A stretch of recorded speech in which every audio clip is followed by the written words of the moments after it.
Alex works a boring, meaningless job and leads a monotonous life.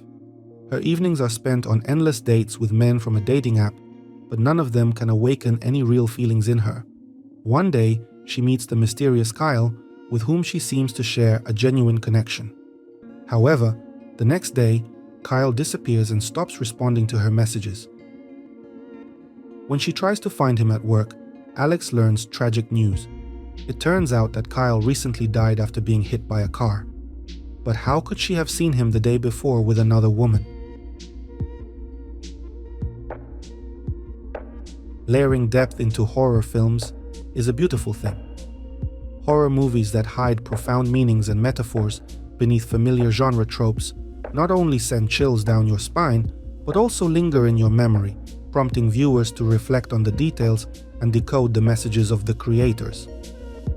It's great that this approach has been gaining popularity in recent years, but it's not as easy to execute as it might seem. Unfortunately, the creators of The Dead Thing had to learn this the hard way. The first issue with the film is that its deeper meaning comes off as too obvious and superficial. The metaphor embedded in the story is so heavy-handed that it overshadows the main plot. Kyle, who is dead but continues to exist among the living, clearly symbolizes the past that Alex is desperately clinging to. She goes to work, where a new colleague, charming and witty, appears, but Alex pays him no attention.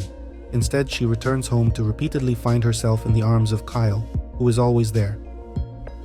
Gradually, she loses touch with reality. Another night with her dead boyfriend turns into a week-long absence from work and ultimately getting fired. Meanwhile, the filmmakers reduce Alex to a cardboard cutout heroine, forcing her to repeat the same actions, ask rhetorical questions like, "Don't you think life is empty and monotonous?" and even tan under a special lamp to emphasize her detachment from the real world. By the end, the creators triumphantly show her finally basking in real sunlight. A masterful allegory, right? And don't forget the title of the film. Think about who the authors are really referring to, huh? Deciphering what's already on the surface in The Dead Thing is uninteresting because it's so blatantly obvious, and this brings us to the film's second problem. Despite its formal classification as a horror film, there's almost nothing scary here except for the merciless waste of the viewer's time. Occasionally, Kyle appears not as a handsome hunk but as a bloodied corpse, but these moments aren't used to scare. They're just another opportunity for dialogue about how Kyle wants to stay with Alex forever.